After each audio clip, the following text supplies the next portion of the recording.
Hello, welcome back to the lecture series on microeconomics. Now we are going to study one form of market failure which is known as externality. What is a market failure? So let us start with the discussion on first welfare theorem. What does it state? It states that a perfectly competitive free market provides a Pareto optimal or welfare maximizing solution to the society's resource allocation problem, but there is a prerequisite to that. This result depends upon lots of assumptions and one condition, and the condition is that there is no externality. What is externality? Sometimes production and consumption of commodities generate benefits and impose costs on others which are not captured by the market price. If this happens, then this situation is known as externality. Now, why we are saying that some benefits and costs are not taken care of by the market price, and what does it has to do with externality. So, for that we have to go back to the basic diagram of perfect competition. So, where do we get the perfect competitive equilibrium? At the intersection of the market demand and the market supply functions, right. Now, what does a point on market demand function represents? If we talk about one representative consumer. So, for a representative consumer, any point along the demand function actually gives the marginal utility that the consumer or the person derives from that very unit of the product or commodity. So, how do we interpret one point along the supply curve? A supply curve for a representative competitive firm is derived from the marginal cost function, and we know that any point on the marginal cost function represents the additional cost of production to produce that additional unit of commodity, right. So, basically at the competitive equilibrium where the demand and supply functions intersect, at that very point price equals marginal utility and marginal cost. So, basically the market price takes care of all the benefits and costs which are associated with production and consumption of a commodity for which we have the market. But in the case of externality, if there is some benefit or cost which is accrued which is related to overall society, not these individuals anymore, then in that case that leads to the externality problem. Now, we are going to talk about 4 types of externalities and we will give examples. I hope that with this taxonomy of externality and these examples, this concept of externality will become even clear to you. So, externality can be first broken down into 2 different ways, and they are according to the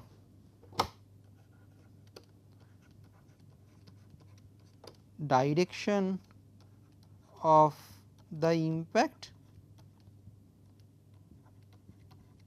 and the other one is to divide according to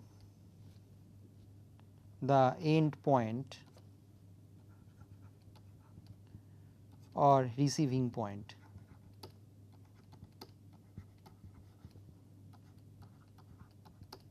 Okay. And now, I can break this down into positive externality and negative externality, right, and the second would be subdivided further in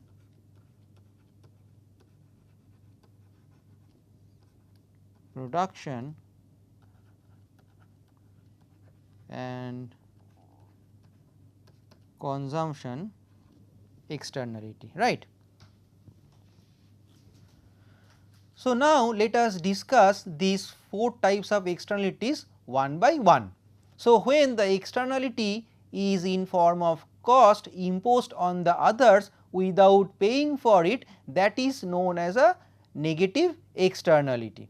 Now, what about the positive externality? When the externality is in form of some benefits for others who do not pay directly for those benefits, that is known as the positive externality. When consumer welfare is impacted by any other economic agent's production or consumption activities, that is known as consumption externality.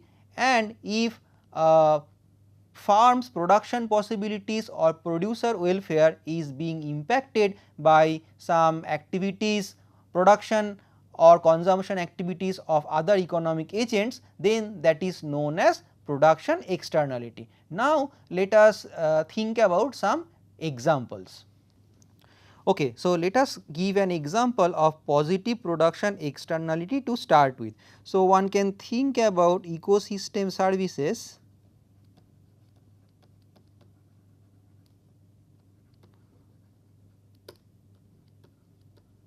generated by agricultural land.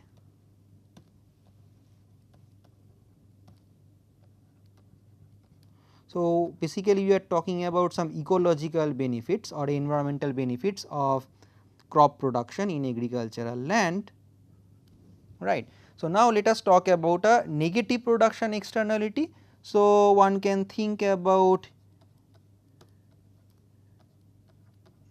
air pollution caused by factories. Okay. Now, let us move to positive consumption externality, and positive consumption externality example could be some associated benefits of vaccination,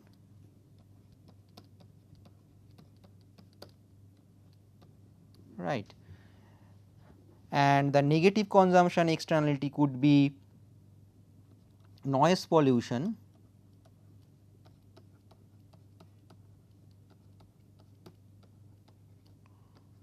caused by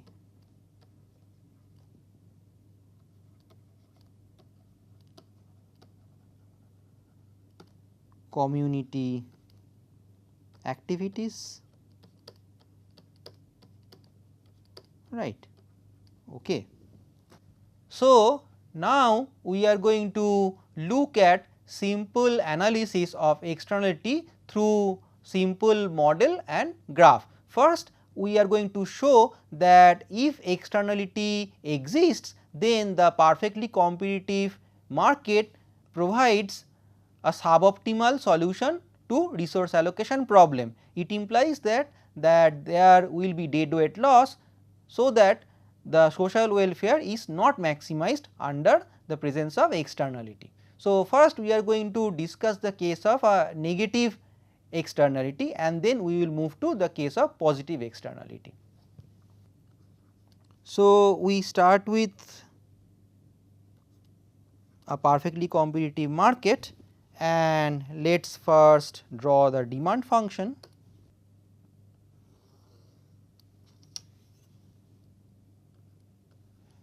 And then we have to superimpose the supply function. So, I start with a conventional supply curve which has positive intercept along the price axis, supply function. So, now this is my equilibrium point, right. Okay.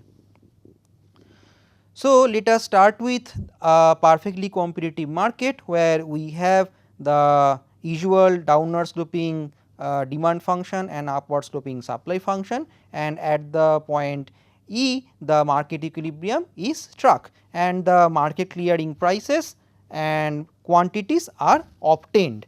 And let me denote this market clearing quantity as QC. C denotes the case of perfectly competitive market, and price P c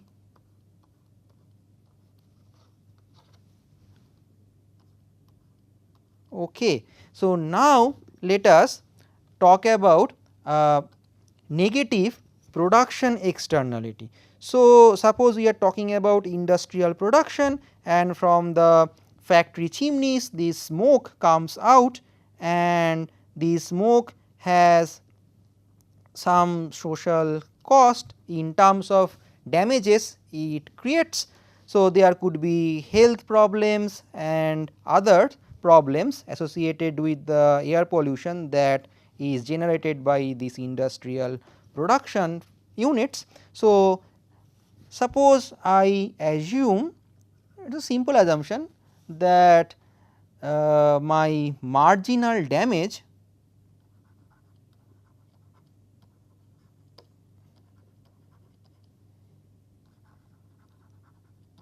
caused by this industrial pollution, air pollution, is a linear function of the quantity that is being produced by the industry or the firm. So, basically I am talking about a straight line which passes through the origin, and this is basically known as my marginal damage curve, abbreviated by MD. Now, what is marginal damage? So, by marginal damage we mean the additional damage caused to society by production of one unit of this commodity in the industry. Okay. So, if there is this negative externality, how do we accommodate this in our market diagram? So, this could be done in two different ways. So, first we are going to show the way through the supply side. So, basically if there is air pollution caused by the firm, then basically that is an additional cost of production which is not captured by the original supply function. So, basically one can say that the supply function that we deal with in the perfectly competitive market is the private marginal cost, because this is the cost which is borne by the producer, which, and this cost basically takes care of all the issues which actually takes place in the factory shed, under the factory shed. But what is happening in the outer society like health damages and all, that the producer is not bothered about. So, there is this external damage cost, and that is basically captured by the marginal damage function that I have drawn separately. So, that should be added to this private marginal cost. So, if I now join this marginal damage to the private marginal cost, then I get another curve, and given the nature of the marginal damage curve, basically I get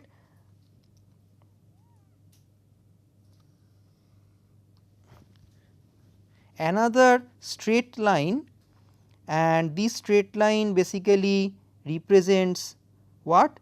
Marginal damage plus the private marginal cost, right. So, basically I am talking about the summation of the marginal damage numbers to the private marginal cost figures for each and every unit of the quantity being produced, right. So, basically if we do so, then the curve that we get as a result is known as the social marginal cost, because any point on the social marginal cost basically takes care of both the private marginal cost and the marginal damage cost, right. So, let us take an example here. So, basically if we talk about the QC quantity, which is the market clearing output level, then basically for that quantity of production, suppose I want to plot this level of production here QC, right. So, basically to produce that unit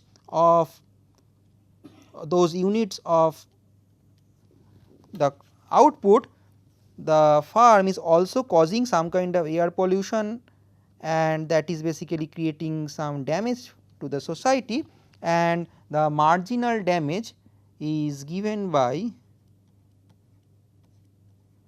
this MDQC amount which is to be read from the marginal damage function, right. So, basically it is not only the PMC at that point which is given by the supply curve, we need to add the MDQC amount as well. So, basically this point here on the supply function gives me the total cost which is borne by the society, and that is basically PMC, the private marginal cost that is incurred by the producer, and the marginal damage cost which is incurred by the larger society, right. So, basically any point on the social marginal cost basically talks about the total cost of production.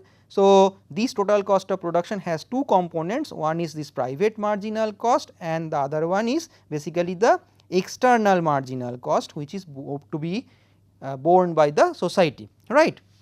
So, in this situation what would be the Pareto optimal solution for the society? So, for Pareto optimality we know that the true marginal cost of production should be equal to the true marginal benefit of the commodity. So, basically you have to strike that P equal to mu equal to MC condition which we have explored before.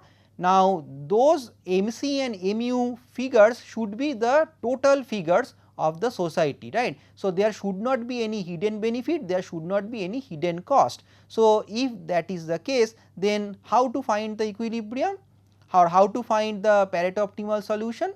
Let us again revisit the graph.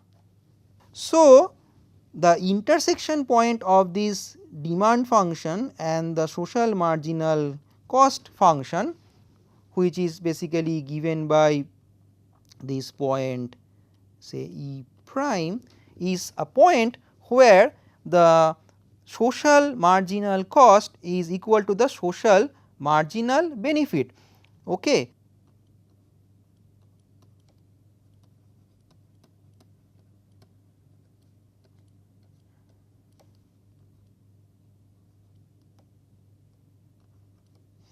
So, the intersection point E prime represents a situation where the social marginal benefit which is exactly equal to the private marginal benefit in this case, because there is no externality impact on the demand side, shall be equal to the social marginal cost, which is in this case is a sum total of the private marginal cost plus the external marginal cost, also, or this is also known as the marginal damage, right. Okay. So, basically at that intersection point we get some price and quantity combination, right. So, the price that we receive, let us denote that by P star, now captures all the benefits and all the costs which are seen in the society for the production and consumption of this particular commodity. So, the externality is now captured by the market price and the corresponding output level is Q star, which clears the market. So, demand is equal to supply. So, basically in this case the P star Q star combination is basically my Pareto optimal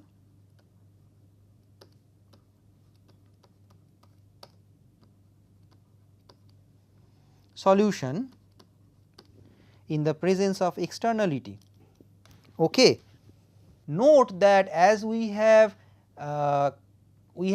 incorporated the externality component in our model, we see that the equilibrium output level has fallen and the equilibrium price has gone up. So, what we can say?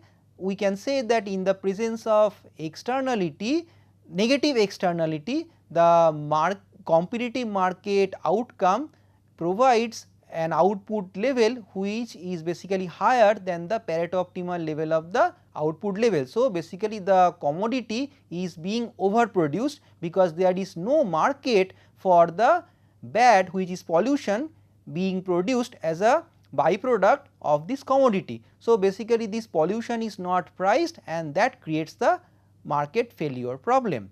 Okay. So, now let us also look at the other way to handle this externality issue through the same diagram, and this time we are going to study how to incorporate the negative externality through the demand function.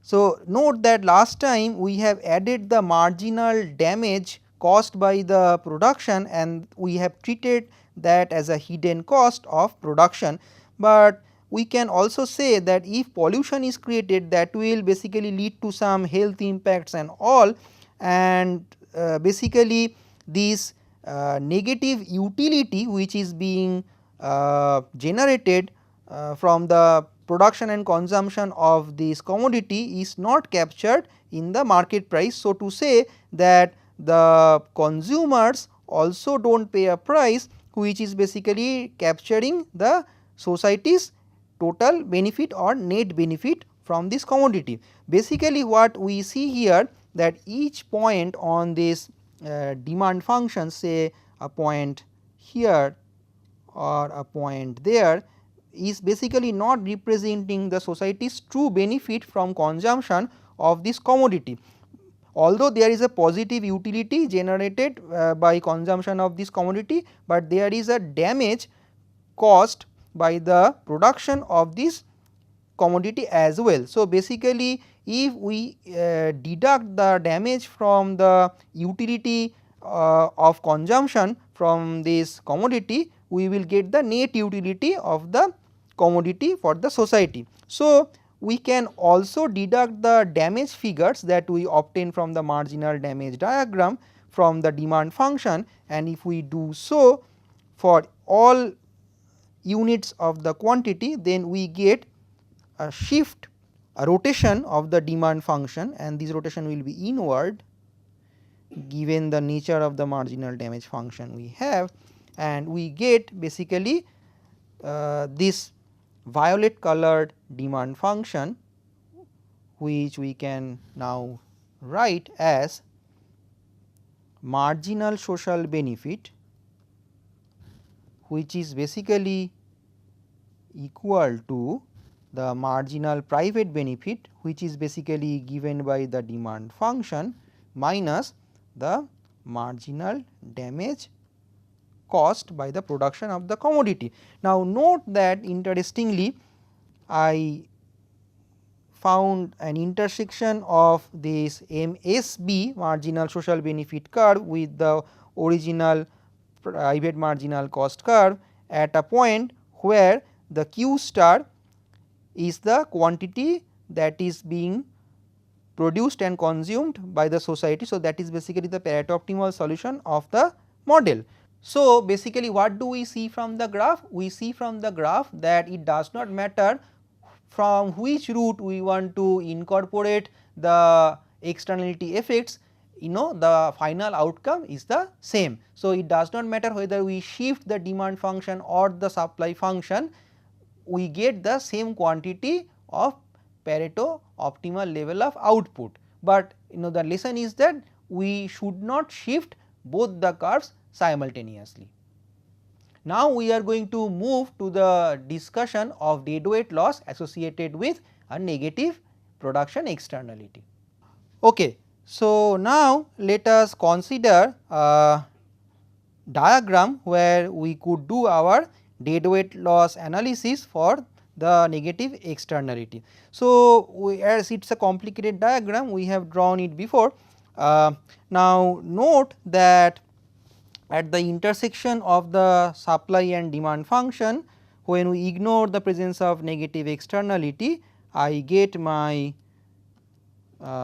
competitive market output level QC and the corresponding price PC, right. Okay.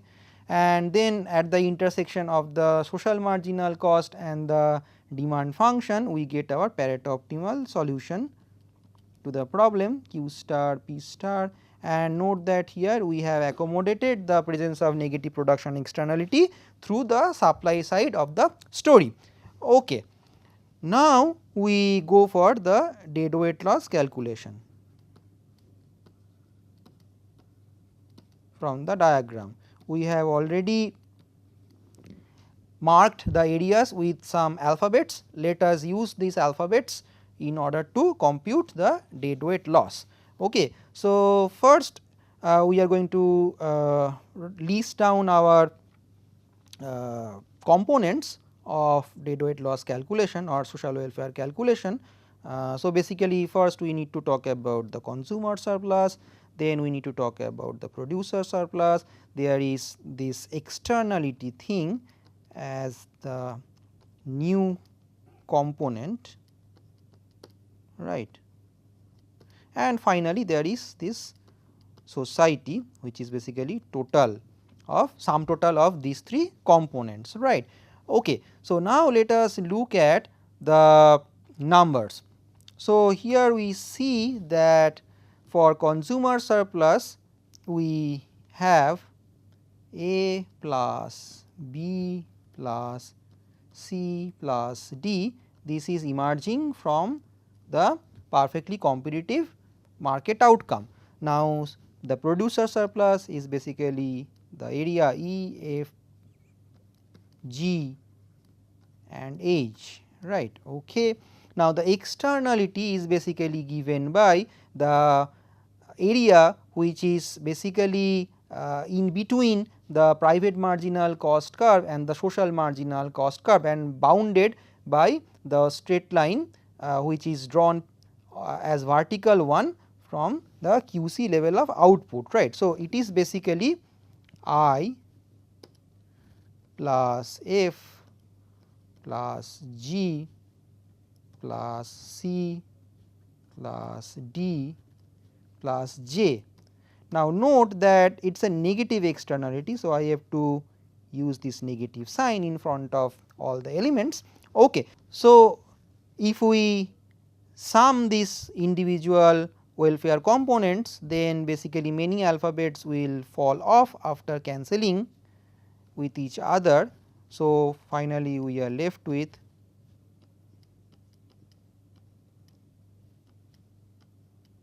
right. Okay. So, basically what we see here, this triangle which is now being marked in red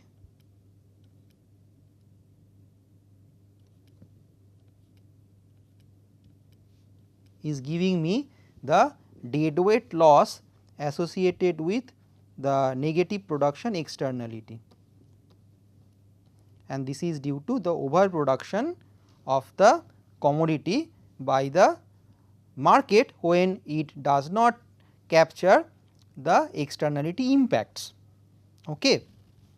We will continue with this discussion on externalities in the next lecture. Basically, in the next lecture we are going to see how different economic policies could be taken to counter the deadweight loss associated with the perfectly competitive equilibrium, because we can't forego that perfectly competitive equilibrium if there is a deadweight loss associated with that due to the presence of externality. We have to correct for that using some economic policy instrument, and that is going to be the subject matter for the next lecture.